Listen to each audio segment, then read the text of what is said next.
नमस्कार, welcome to मी home maker. आज मी इथे पुलाव बनवत आहे। तर अगदी साधा सोपा आहे। खूप असं वेगळं भात आपण बनवून वेगळं ठेवायचं असं काही नाही आहे। अगदी झटपट होणार आहे। सो इथे मी तेलामध्ये खडा मसाला टाकून घेतला आहे। त्यानंतर हिरव्या मिरच्या टाकून घेते। मिरच्यांना थोडंसं स्लिट करून घेतलं आहे, म्हणजे मधून एक चीर मारून घेतली आहे। त्यानंतर आलं लसूणची पेस्ट टाकूया। तर खडा मसाल्यामध्ये मी तेजपान, दालचिनी, काळ्या मिऱ्या, लवंगा, एक स्टारफूल आणि एक मसाला वेलची टाकली आहे। तर मसाला छान परतला गेला की यामध्ये आपल्याला हव्या त्या भाज्या टाकून घ्यायच्या। मी इथे गाजर, फरसबी, वाटाणा आणि फ्लावर टाकून घेत आहे। तर हे छान धुवून घेतलं आहे आणि आपल्या आवडीप्रमाणे कमी जास्त टाकू शकतो। तर व्यवस्थित ह्याला आपण मसाल्यामध्ये छान असं परतवून घेऊयात आणि 1 ते 1.5 मिनिटासाठी आपण याला झाकून ठेवायचं आहे। तर थोडीशी वाफ निघाली आहे। आता मी यामध्ये एव्हरेस्टचा माझ्याकडे शाही पुलावचा जो मसाला असतो तो टाकून घेतला आहे। हे मिक्स करून घेते आणि यामध्ये आपण गरम पाणी टाकूयात। तर बासमती तांदूळ आहे। मी 4 वाट्या तांदूळ घेतला आहे आणि 3 ग्लास भरून पाणी घेतलं आहे। तर तुम्ही तुमच्या अंदाजाप्रमाणे करू शकता। झाकून ठेवून दिलं आहे त्याला उकळी येईपर्यंत। आणि इथे हे जे मसाल्याचे जे डबे असतात ते आपण ह्या अशा पद्धतीने ठेवलं, म्हणजे व्यवस्थित असं पॅक करून ठेवलं का त्याचा वास पण तसाचा तसाच राहतो आणि पडण्याचे पण चान्सेस नसतात। तर फ्रीजमध्ये हे मी आता ठेवून घेते। पाणी उकळलं आहे आणि भाज्या पण व्यवस्थित शिजल्या आहेत। तर ज्या काही थोड्या कच्च्या असतील त्या भातासोबत म्हणजे तांदळासोबत शिजून जाणार। इथे तांदूळ मी फक्त धुवून ठेवलं होतं 5 मिनिटासाठी। खूप जास्त वेळ भिजत घालून ठेवायचे नाही तांदूळ। आणि चवीप्रमाणे मीठ टाकूयात।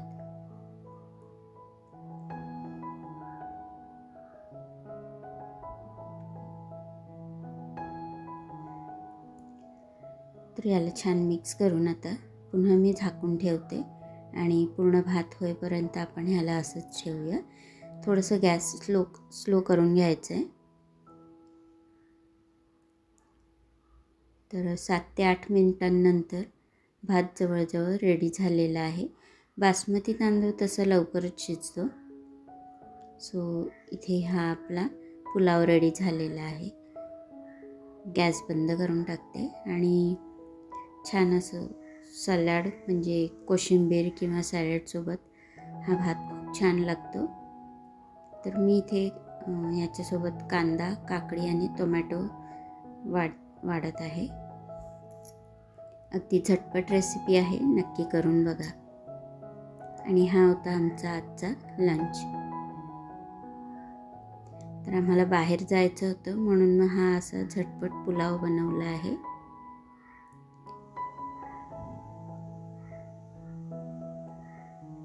आज आम्ही आलो आहोत सिद्धिविनायक मंदिरला जाण्यासाठी।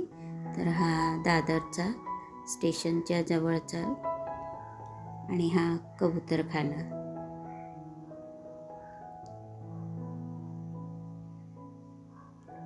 तर मंदिरच्या आतमध्ये मी शूट केलेलं नाही आहे, तसं अलाउड पण नसतं। तर दर्शन पण झाले आहेत आमचे आणि खूप जास्त गर्दी नव्हती।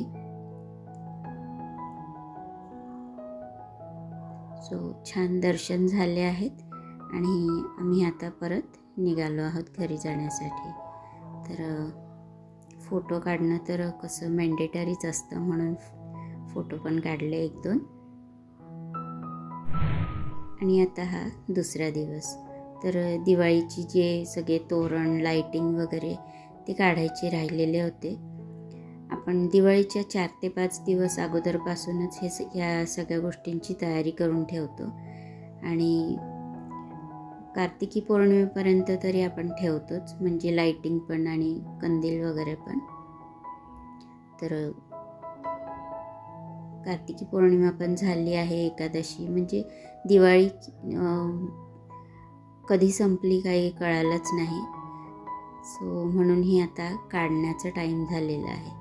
तर इथे मी आमच्या गॅलरीमध्ये मी हे अशी लटकन वगैरे लावून ठेवले होते, टी लाईट होल्डर, आणि जी लाईटिंग आहे ती पण आता काढून घेणार आहे.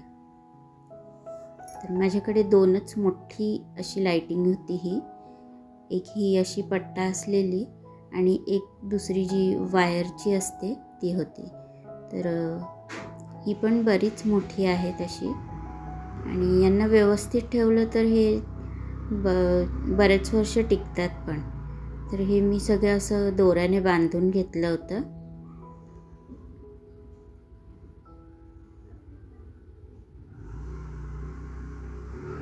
आणि संध्याकाळ होत आहे.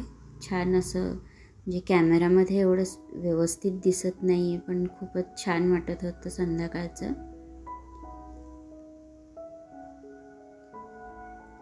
तर जेवढं लावण्यामध्ये वेळ जातो तेवढंच काढून व्यवस्थित ठेवण्यामध्ये पण वेळ जातोच. पण हे आपल्याला छान सांभाळून ठेवलं तर 4 ते 5 वर्ष तरी काही बघायला लागत नाही.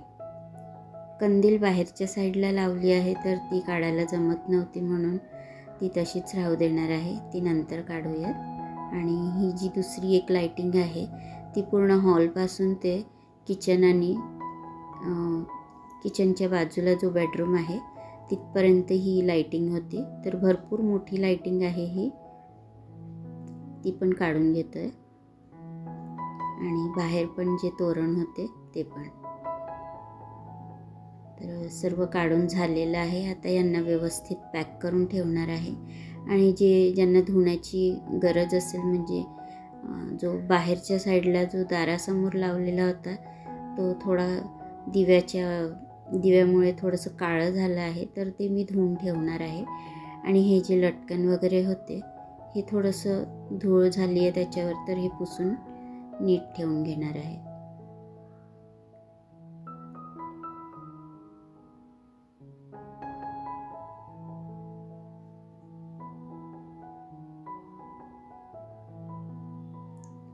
तर प्लास्टिकच्या पिशवीमध्ये वगैरे व्यवस्थित राहतात हे.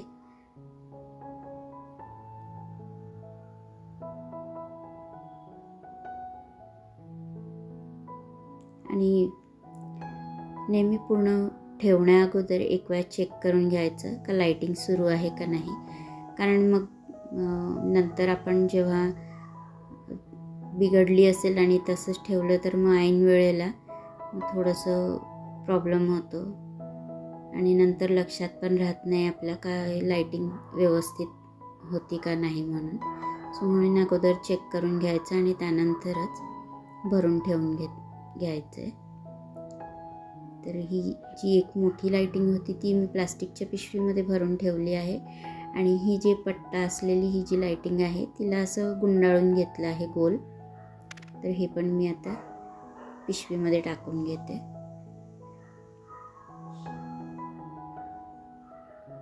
तर ज्या 150 आणि 200ला ज्या छोट्या छोट्या लाईटिंग्स येतात त्या म्हणजे टिकतात, कधी कधी व्यवस्थित छान पण निघतात आणि काही वेळेला त्या लगेचच खराब पण होतात. सो म्हणून जे मोठे लाईटिंग असतात थोडे चांगल्यातले तेच घेतलेले पुरतं. ही जी फुलांच्या माळा होत्या त्या पण मी एकत्र ठेवून घेते. म्हणजे जे लाईटिंगचे आहे ते वेगळे ठेवणार आहे आणि जे फुलांचे माळा तोरणी वगैरे आहे ते एकत्र ठेवणार आहे. सो हे सर्व मी बॉक्समध्ये भरून घेते आता.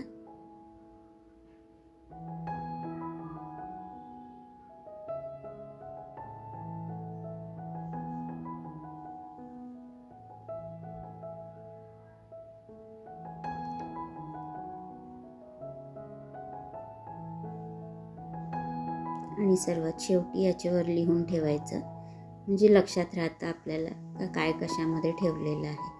आणि हे बॉक्स माझे नवीनच होते, म्हणजे आमच्याकडे नाही पण आमच्या शेजारी घेऊन ठेवलेलं होतं. मग त्यांचेच बॉक्स घेतले आहेत मी.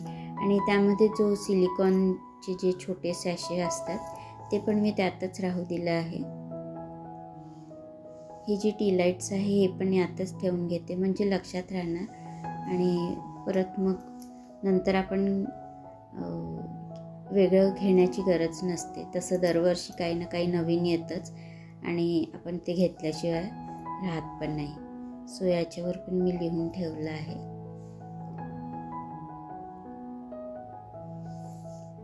तर थोडेसे राहिलेले होते ते पण मी नंतर भरून ठेवणार. आणि ह्या पणत्या आहेत, ह्यांना पण छान धुवून ठेवून घेणार आहे. आणि हे जे पणत्या आहे त्याच्यापासून एक पुढच्या व्हिडिओमध्ये एक DIY करणार आहे, नक्की पहा. तर आजची व्हिडिओ कशी वाटली, लाईक सबस्क्राईब करा आणि कमेंट पण करा. आणि भेटूया पुढच्याच व्लॉगमध्ये लवकरच. धन्यवाद.